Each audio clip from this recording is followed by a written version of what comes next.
Maintenant, nous continuons l'étude du chapitre 9 et nous reprenons au verset 11.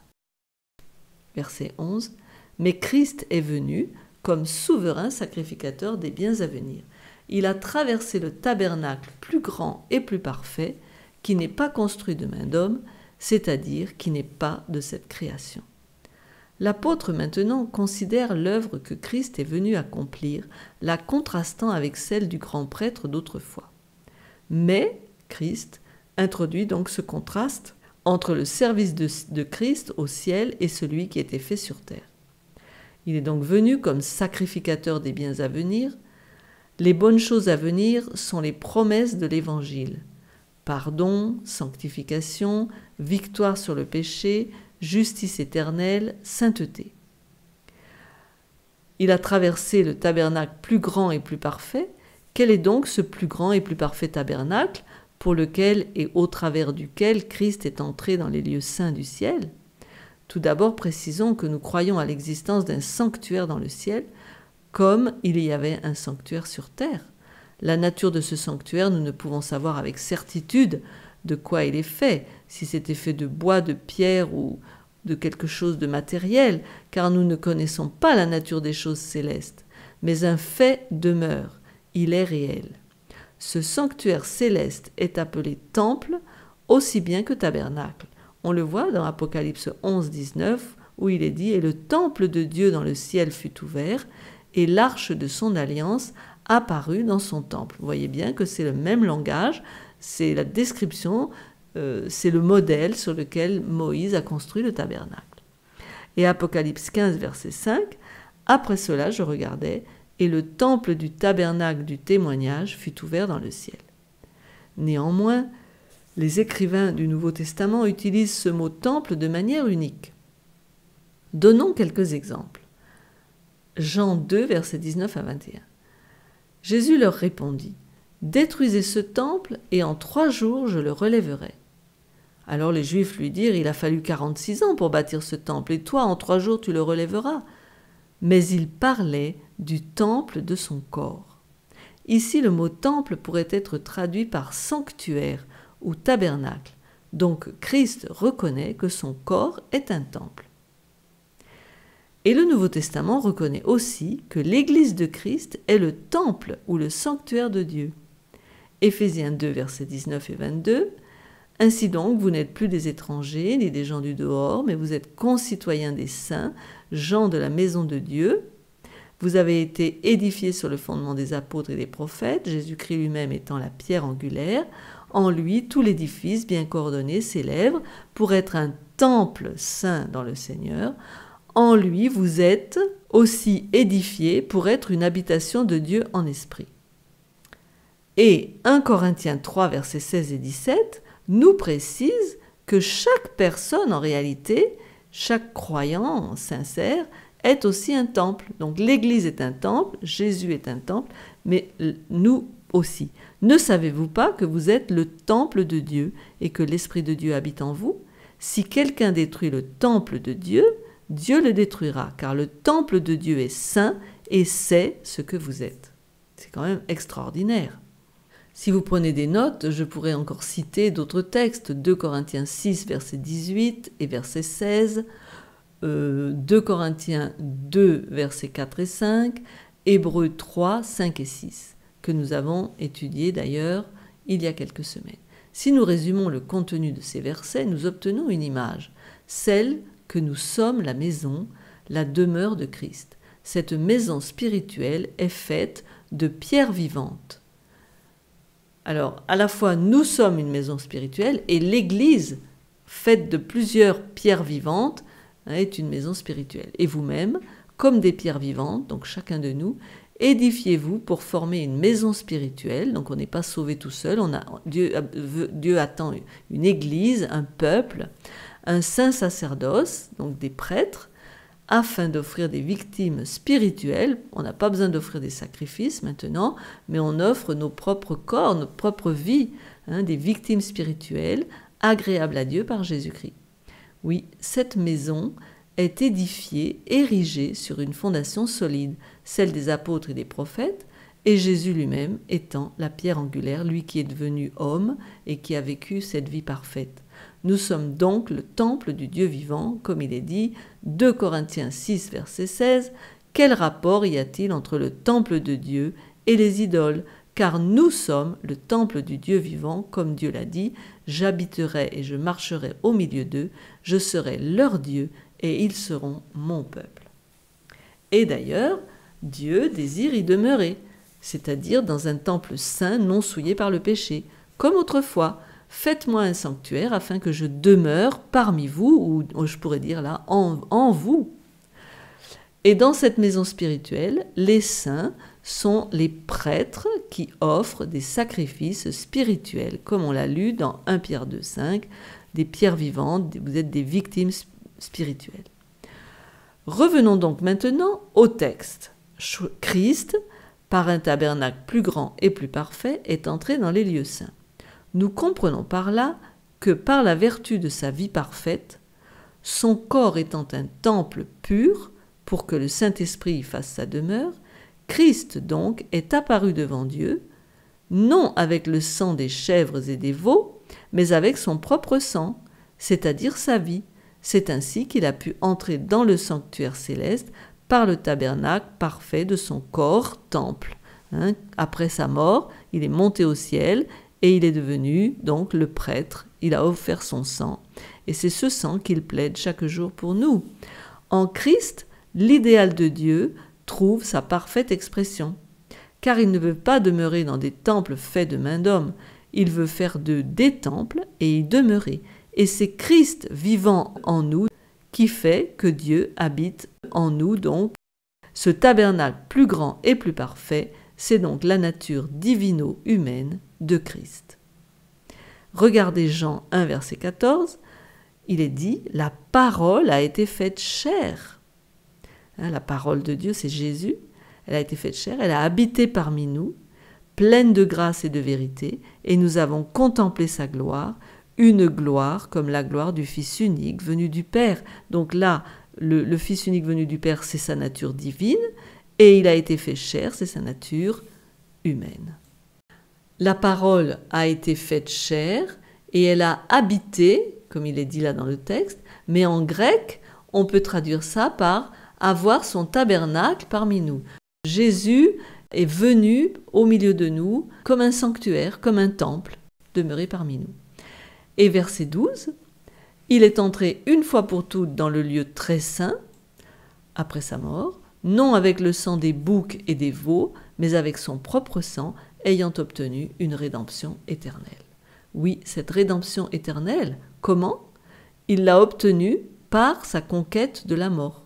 Il est ressuscité des morts. Et pourquoi il a pu ressusciter des morts? Pourquoi Dieu l'a ressuscité des morts? Parce que Christ a accompli un travail très bien défini à la croix. Mais on peut étendre cela en disant qu'il continue maintenant ce travail de rédemption en nous par notre acceptation et obéissance, et son travail de rédemption à lui nous est ainsi imputé. Une rédemption éternelle et non plus temporaire. Nous participons à cette rédemption, mais c'est lui qui l'a obtenue. Parce qu'il a eu une vie parfaite. Et il nous l'impute, il nous la donne. Car, verset 13, si le sang des taureaux et des boucs et la cendre d'une vache répandue sur ceux qui sont souillés sanctifie et procure la pureté de la chair, nous verrons la suite après, les taureaux et les boucs étaient utilisés dans les services expiatoires du jour des expiations. Par contre, la cendre d'une vache servait pour la purification du péché. Donc on voit bien que c'est ça qui est visé. La purification, pas seulement le pardon. L'eau dans laquelle était placée la cendre de la vache rousse est appelée l'eau de purification ou l'eau de la séparation. Et elle servait d'offrande pour le péché. On le voit dans le chapitre 19 du livre des Nombres au verset 9. Un homme pur recueillera la cendre de la vache et la déposera hors du camp dans un lieu pur. On la conservera pour l'assemblée des enfants d'Israël afin d'en faire l'eau de purification. C'est une eau expiatoire. Cela fait penser à ce texte de 1 Jean 5, verset 6, où il est dit « C'est lui, Jésus-Christ, qui est venu avec de l'eau et du sang. Non avec l'eau seulement, mais avec l'eau et avec du sang. Et c'est l'Esprit qui rend témoignage, parce que l'Esprit est la vérité. » En effet, quand il mourut, de son côté percé sortit de l'eau et du sang. On le voit, Jean 19, 34, mais un des soldats lui perça le côté avec une lance, et aussitôt il sortit du sang et de l'eau. Ainsi, Paul, parlant de la rédemption obtenue par Christ, inclut le sang, mais aussi l'eau. Verset 14. Combien plus le sang de Christ, qui, par un esprit éternel, s'est offert lui-même sans tache à Dieu, purifiera-t-il votre conscience des œuvres mortes, afin que vous serviez le Dieu vivant? Combien plus, oui, bien plus que le sang des animaux, le sang de Christ purifie et purge nos consciences des œuvres mortes. Ce sang, le sang de Christ, par le sang précieux de Christ, comme il est dit dans 1 Pierre 1, 19, comme d'un agneau sans défaut et sans tache, le sang précieux de Christ que Paul appelle le sang de Dieu. Magnifique. Le mot sang, haïma, en grec, revient 20 fois dans le livre des Hébreux et 11 fois dans le chapitre 9. On sait qu'il ne fallait pas manger du sang, parce que le sang, c'était la vie. Deutéronome 12, 23 nous précise « Seulement garde-toi de manger le sang, car le sang, c'est l'âme, et tu ne mangeras pas l'âme avec la chair. » Bon, ça demanderait toute une étude, mais personnellement, je crois qu'il ne faut pas que nous mangions la viande avec le sang. Le sang, c'est vraiment l'âme de l'animal et tout ce qu'il contient. Lévitique 17, verset 11 nous précise encore « Car l'âme de la chair est dans le sang.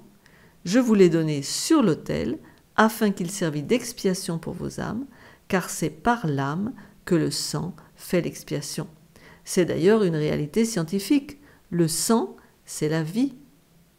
Le sang du Christ, lui, était un sang royal, un sang divin, un sang sacrificiel et salvateur. Il coula librement de sa tête, de ses mains, de ses pieds, de son côté. Ce sang fut un sang efficace, guérisseur, capable de donner la vie, un sang qui lave, nourrit, expie, suffisant pour les péchés de l'humanité dans le passé, le présent et le futur. Car, on reprécise, c'est le sang qui fait l'expiation pour l'âme, car l'âme de la chair est dans le sang. Le mot hébreu pour vie, c'est l'âme. Quand Christ se donna lui-même pour nous, il donna tout son être. Il livra sa vie ou son âme en sacrifice pour le péché. Il n'a rien retenu. Ésaïe 53, 10, écoutez parce que c'est vraiment sublime tout ça. Il a plu à l'Éternel de le briser par la souffrance, après avoir livré sa vie en sacrifice pour le péché, sa vie, son âme, il verra une postérité et prolongera ses jours, et l'œuvre de l'Éternel prospérera entre ses mains, parce que c'est une œuvre puissante, profonde. Ça va prospérer dans le sens où beaucoup vont être sauvés par cette œuvre-là. Savons-nous ce que cela veut dire ?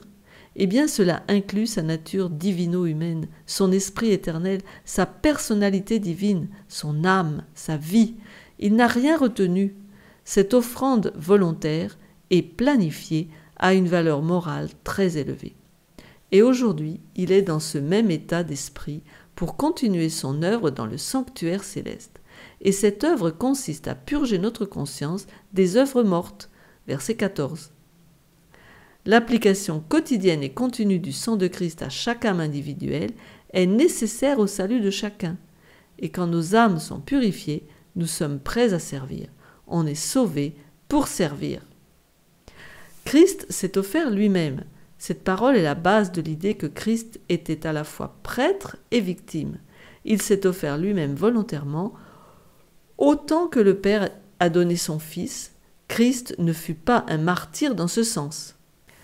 Par un esprit éternel, donc il s'est offert par un esprit éternel. Quel esprit ? Le Saint-Esprit, la divinité, l'Esprit de Christ. Ce n'est pas le Saint-Esprit qui offre Christ, c'est Christ lui-même, car lui seul est prêtre, pas le Saint-Esprit. Donc lui-même s'est offert, voyez, par l'Esprit éternel, parce que la divinité tout entière était d'accord. Nous passons maintenant aux versets 15 à 17. Ils sont considérés comme des versets difficiles à comprendre. Voyons ce que nous pouvons en tirer. Donc, verset 15, « Et c'est pour cela qu'il est le médiateur d'une nouvelle alliance, afin que, la mort étant intervenue pour le rachat des transgressions commises sous la première alliance, ceux qui ont été appelés reçoivent l'héritage éternel qui leur a été promis. » Paul commence son argument, c'est pour cela. C'est pour cela, c'est-à-dire parce que le sang de Christ est efficace et peut purifier la conscience profondément. Il est donc devenu le médiateur d'une nouvelle alliance. Une alliance est convenue entre deux ou plusieurs personnes pour faire ou ne pas faire certaines choses. Donc un médiateur est souvent nécessaire. Il s'agit d'une nouvelle alliance, certainement celle dont parle Jérémie, dans Jérémie 31, 31 à 34. « Voici les jours viennent, dit l'Éternel, où je ferai avec la maison d'Israël et la maison de Juda une alliance nouvelle. Non comme l'alliance que je traitais avec leur père le jour où je les saisis par la main pour les faire sortir du pays d'Égypte, alliance qu'ils ont violée, quoique je fusse leur maître, dit l'Éternel. Mais voici l'alliance que je ferai avec la maison d'Israël. Après ces jours-là, dit l'Éternel, je mettrai ma loi au-dedans d'eux, je l'écrirai dans leur cœur, et je serai leur Dieu, et ils seront mon peuple. Celui-ci n'enseignera plus son prochain, ni celui-là son frère, en disant « Connaissez l'Éternel », car tous me connaîtront, depuis le plus petit jusqu'au plus grand, dit l'Éternel, car je pardonnerai leur iniquité, et je ne me souviendrai plus de leurs péchés. Moïse fut le médiateur de l'ancienne alliance. Christ est celui de la nouvelle alliance. La mort étant intervenue, la loi cérémonielle de l'ancienne dispensation n'offrait pas de provision pour une transgression volontaire. Ainsi, de nombreux péchés étaient commis qui ne pouvaient être purifiés par la loi de Moïse. Acte 13, verset 39, dit que quiconque croit est justifié par lui de toutes les choses dont vous ne pouviez être justifiés par la loi de Moïse. Ce sont ces choses-là, quand on faisait un péché volontaire. Il n'y avait pas de possibilité. Cela ne veut pas dire que l'Ancien Testament n'offrait pas le pardon, mais dans la loi de Moïse, aucune provision n'était fournie pour le pardon de ces péchés volontaires. Et c'est seulement par la mort de Christ que l'on pouvait recevoir la promesse de l'héritage éternel, et c'est pourquoi Paul a prêché ceci en Actes 13, 38 et 39. « Sachez donc, hommes frères, que c'est par lui que le pardon des péchés vous est annoncé, et que quiconque croit est justifié par lui de toutes les choses dont vous ne pouviez être justifiés par la loi de Moïse. » Je vais paraphraser ceci en disant, donc Hébreux 9, verset 15, « Parce que Christ est capable de purger la conscience des œuvres mortes, ce que les sacrifices sous l'ancienne alliance ne pouvaient faire, il est devenu le médiateur d'une nouvelle alliance. Sa mort fournit une rédemption réelle et une expiation pour toutes les transgressions pour lesquelles aucune offrande ne pouvait être apportée selon les provisions de la loi mosaïque, rendant ainsi possible pour ceux qui sont appelés, aussi bien dans l'ancienne que dans la nouvelle alliance, de recevoir la promesse d'un héritage éternel. Donc les gens ont pu être sauvés aussi dans l'ancienne alliance, ils avaient confiance dans les promesses et ils demandaient pardon, même s'il n'y avait pas un sacrifice spécifique concernant cela. Si la personne se repentait, elle était pardonnée. Verset 16. « Car là où il y a un testament, il est nécessaire que la mort du testateur soit constatée. Un testament, en effet, n'est valable qu'en cas de mort, puisqu'il n'a aucune force tant que le testateur vit. » Alors, le mot grec pour alliance est maintenant associé à celui de testament. L'héritage éternel suggère l'idée d'un testament. Dans un testament, on reçoit un héritage. En effet, c'est la mort de Christ qui nous a laissé un héritage. Et c'est après la mort de Christ que le testament est devenu effectif, parce qu'avant, il n'était pas encore, il n'était pas mort, donc l'héritage ne pouvait s'obtenir. Verset 18, voilà donc pourquoi c'est avec du sang que même la première alliance fut inaugurée. Moïse, après avoir prononcé devant tout le peuple tous les commandements de la loi, prit le sang des veaux et des boucs avec de l'eau, de la laine écarlate et de l'hysope, et il fit l'aspersion sur le livre lui-même et sur tout le peuple, en disant « Ceci est le sang de l'alliance que Dieu a ordonné pour vous ». Peut-être ça vous rappelle quelque chose dans la Sainte Seine, hein, la communion. Oui, la première alliance fut ratifiée par le sang des veaux et des boucs.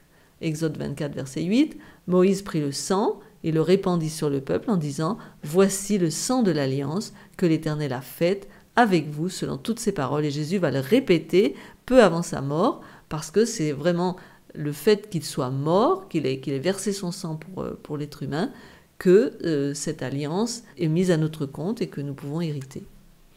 Verset 21, il fit pareillement l'aspersion avec le sang sur le tabernacle et sur tous les ustensiles du culte.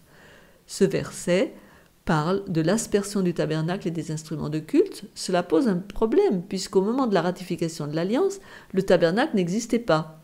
Il a fallu encore attendre 9 mois pour sa dédicace. On peut accepter le fait que Paul considère le tabernacle et son ministère comme faisant partie intégrante de l'alliance, et donc il l'inclut dans la ratification de l'alliance, même si cela n'allait arriver qu'après, quand le sanctuaire serait construit. Et presque tout, verset 22, verset très important, et presque tout, d'après la loi, est purifié avec du sang. Et sans effusion de sang, il n'y a pas de pardon. Presque tout, ça veut dire pas tout. En effet, certaines choses étaient purifiées par autre chose, le feu ou l'eau, sans le sang. Nombre 31, 23-24. Paul connaît bien l'Ancien Testament, il l'a bien étudié, parce que là, il fait ressortir ce que l'on voyait à ce moment-là, ces textes de l'Ancienne Alliance, et il les applique à l'Alliance Nouvelle. Donc, tout objet qui peut aller au feu, vous le ferez passer par le feu pour le rendre pur. Mais c'est par l'eau de purification que sera purifié tout ce qui peut aller au feu, vous le ferez passer dans l'eau. Vous laverez vos vêtements le 7e jour et vous serez purs. Ensuite, vous pourrez entrer dans le camp. Donc, il y avait aussi une purification par l'eau et le feu. Dans certains cas, les péchés pouvaient être expiés par la farine au lieu du sang, parfois par les cendres de la vache rousse. Cependant, cela restait des exceptions. La règle était le sang. Alors, nous en arrivons au verset 23 à 28. Il paraît étrange que les choses célestes aient besoin de purification.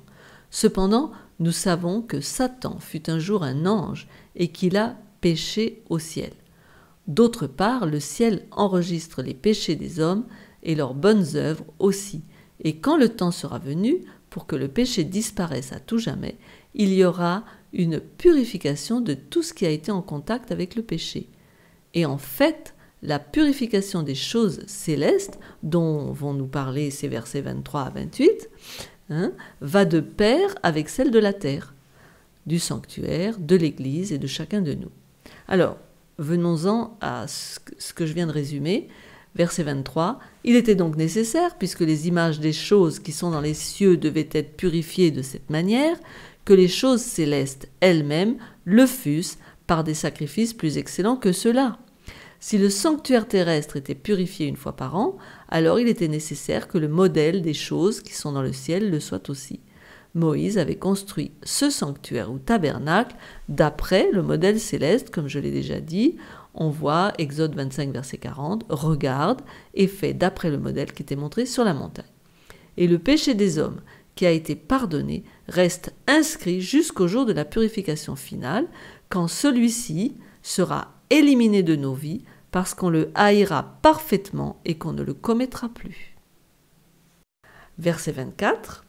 « Car Christ n'est pas entré dans un sanctuaire fait de main d'homme, en imitation du véritable, mais il est entré dans le ciel même, afin de comparaître maintenant pour nous devant la face de Dieu. » On apprend ici que Christ est entré dans le ciel même, dans ce sanctuaire céleste, et il se présente devant la face du Père en notre faveur, et ceci continuellement. Et il présente son sacrifice, son sang. C'est là son œuvre depuis son ascension, parce que souvent on se dit, bon, Jésus est monté, mais qu'est-ce qu'il fait maintenant ? Pourquoi est-ce qu'il ne revient pas, puisqu'il a promis de revenir ?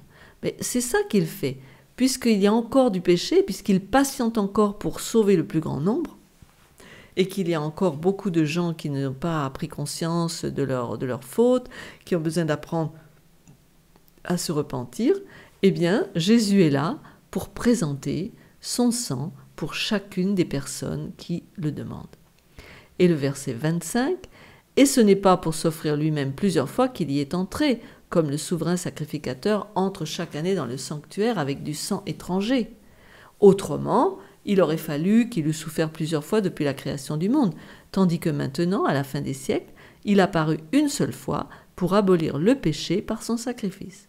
Christ est mort une seule fois, car sa mort a une durée et une validité perpétuelle, mais, par contre, il apparaît continuellement devant le Père, son corps portant en lui le sang de l'expiation. » Alors, je veux expliquer quelque chose là.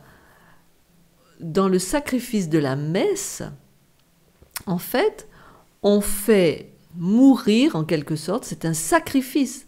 On fait remourir Christ chaque fois qu'on célèbre une messe. Alors qu'il est dit là, Christ est mort une seule fois. Sa mort a une durée et une validité perpétuelle, vous comprenez ? Il apparaît continuellement devant le Père et il présente son sang. On va directement à lui, on demande pardon, le sang de Christ nous couvre et nous fait que nous sommes présentés devant Dieu comme purs. Jésus présente son corps. Il est dit, Romains 12, verset 1, comme un sacrifice, donc présentez vos corps comme un sacrifice vivant, saint, agréable à Dieu, ce qui sera de votre part un culte raisonnable. Donc, maintenant que Jésus a présenté son corps, nous aussi, nous sommes appelés à présenter nos corps comme un sacrifice vivant, saint, agréable à Dieu, ce qui sera de votre part un culte raisonnable, comme Jésus l'a fait. À la fin des siècles, donc, à la consommation des âges, on peut traduire aussi, tous les âges qui sont passés étaient préparatoires à la venue du Sauveur. Tout pointait vers cet événement. Et c'est pour ça que la Bible, c'est un livre christocentrique. Christ est au centre même de l'Ancien Testament. Maintenant que Christ est venu, un nouvel âge, entre guillemets, est arrivé. C'est le véritable nouvel âge. Cette apparition de Christ pour enlever le péché par le sacrifice de lui-même est en contraste avec son apparition pour la seconde fois sans péché, comme il est dit au verset 28. J'en viens au verset 27 et 28, « Et comme il est réservé aux hommes de mourir une seule fois, après quoi vient le jugement, de même Christ, qui s'est offert une seule fois pour porter les péchés de plusieurs, apparaîtra sans péché une seconde fois à ceux qui l'attendent pour leur salut. » Donc, il n'a pas fini sa mission, il doit encore revenir. Comme les hommes meurent une seule fois, Christ est mort une seule fois. Après la mort vient le jugement, pas immédiatement, mais au jour du jugement. Il viendra pour juger, pas immédiatement, mais quand il apparaîtra la seconde fois. Il apparaîtra à ceux qui l'attendent pour leur salut. Pas ceux qui n'ont pas de foi, pas ceux qui ne l'attendent pas ceux qui ne préparent pas sa venue, en quelque sorte. Quand on examine l'œuvre du grand prêtre au jour des expiations, une fois son travail terminé, il ressort du lieu très saint. On le voit, Lévitique 16, 24, il lavera son corps avec de l'eau dans un lieu saint et reprendra ses vêtements. Les vêtements qu'il avait, les beaux vêtements de sacrificateur, il était rentré dans le lieu très saint avec sa tunique en lin blanc. Mais là, il remet ses vêtements et il ressort, il offre son holocauste et l'holocauste du peuple, et il fera l'expiation pour lui et pour le peuple. Donc c'est en harmonie avec l'œuvre de Christ. Quand il vient pour la seconde fois, il apporte le salut à ceux qui l'attendent. Pour les autres, il vient en jugement. Alors Jésus va venir pour apporter le salut et emmener au ciel ceux qui l'ont attendu, et les autres, eh bien c'est le jugement. C'est encore en parallèle avec le jour des expiations, quand ceux qui n'avaient pas affligé leur âme étaient retranchés du peuple, comme il est dit dans Lévitique 23, verset 29, « Toute personne qui ne s'humiliera pas ce jour-là sera retranchée de son peuple. » Dans le passage sur le jugement des nations, Christ dit, ça se trouve dans Matthieu 25, 31 à 33, « Lorsque le Fils de l'homme viendra dans sa gloire avec tous les anges, il s'assiera sur le trône de sa gloire. Toutes les nations seront assemblées devant lui. Il séparera les uns d'avec les autres, comme le berger sépare les brebis d'avec les boucs, et il mettra les brebis à sa droite et les boucs à sa gauche. » Il est dit qu'il apparaîtra sans péché quand il va revenir. Pas parce qu'il a péché, mais parce qu'il a porté les péchés du monde entier. Et quand il reviendra, étant donné qu'il aura accompli complètement cette expiation complète, le péché aura été éradiqué. Combien nous attendons ce moment?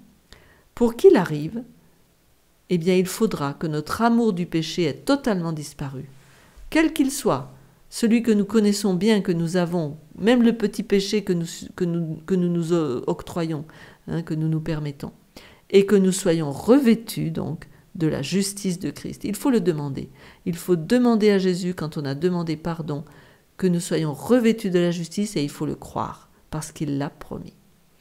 Alors, avec ces belles pensées sur Hébreux 9, écoutez et réécoutez, parce que je pense que ce chapitre est vraiment crucial pour notre salut.